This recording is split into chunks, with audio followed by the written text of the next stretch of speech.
Welcome to NBC News. This is latest news for you. Washington, Representative John Conyers, D. Michigan, stepped down as the ranking Democratic member of the House Judiciary Committee on Sunday, following sexual harassment accusations. The 27-term congressman said he denied the allegations, but was stepping down because of the ongoing House Ethics Committee investigation. "I deny these allegations, many of which were raised by documents reportedly paid for by a partisan alt-right blogger. I very much look forward to vindicating myself and my family before the House Committee on Ethics," Conyers said in a statement. "To be clear, I would like very much to remain as ranking member," he added. "There is still much work to be done on core concerns like securing civil rights, enacting meaningful criminal justice reform, and protecting access to the ballot box." Earlier in the day, House Democratic leader Nancy Pelosi urged due process before making conclusions about Representative Conyers, saying the congressman is an icon who has worked to protect women. "We are strengthened by due process. Just because someone is accused, and was it one accusation? Is it two?" Pelosi asked on Meet the Press. "John Conyers is an icon in our country. He has done a great deal to protect women, Violence Against Women Act, which the left, right wing, is now quoting me as praising him for his work on that, and he did great work on that," she added. "But the fact is, as John reviews his case, which he knows, which I don't, I believe he will do the right thing."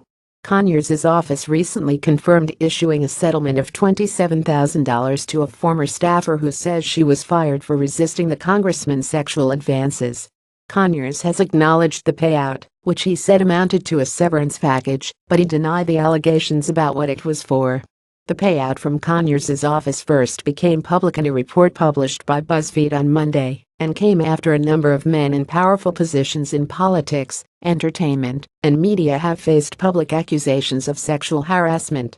The accusations have opened up a national conversation about how women are treated in the workplace by men in positions of power. When asked specifically whether she believes the accusations against Conyers, Pelosi said, "I do not know who they are. Do you? They have not really come forward." She repeatedly said that she wants to see the House Ethics Committee investigation of Conyers play out.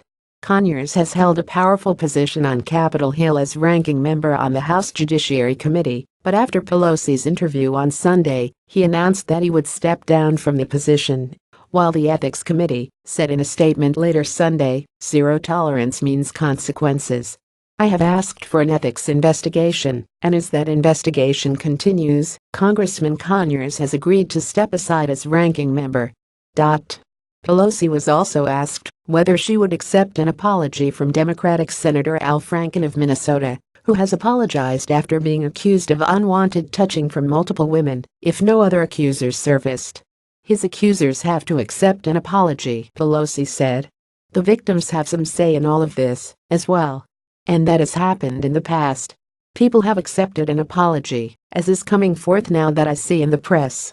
The reporting process on Capitol Hill for sexual harassment claims is a very long and arduous process that can take months to play out, but Pelosi said the House is expected to soon take up new action aimed at preventing such conduct when they vote this week on a resolution that would require all lawmakers and their staff members to go through anti-harassment training.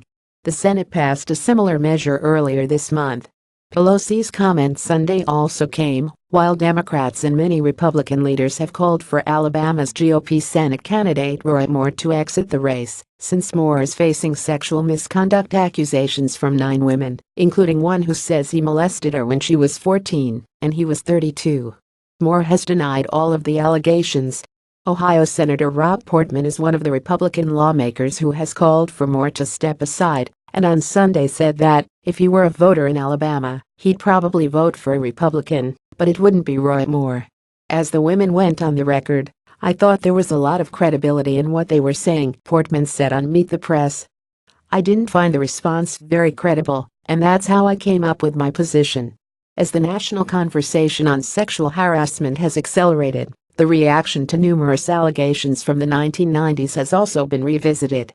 Anita Hill accused U.S. Supreme Court Justice Clarence Thomas of sexual harassment when she worked for him at the Department of Education, and the Equal Employment Opportunity Commission and later testified about it during his 1991 Senate confirmation hearing. Thomas denied the allegations.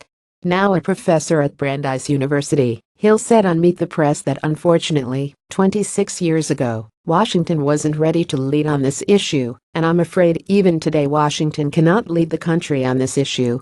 There seems to be so many conflicted feelings and understandings about what needs to happen when sexual misconduct occurs. Pelosi, meanwhile, also said the reaction to sexual misconduct accusations against former President Bill Clinton from that era versus today represent obviously a generational change.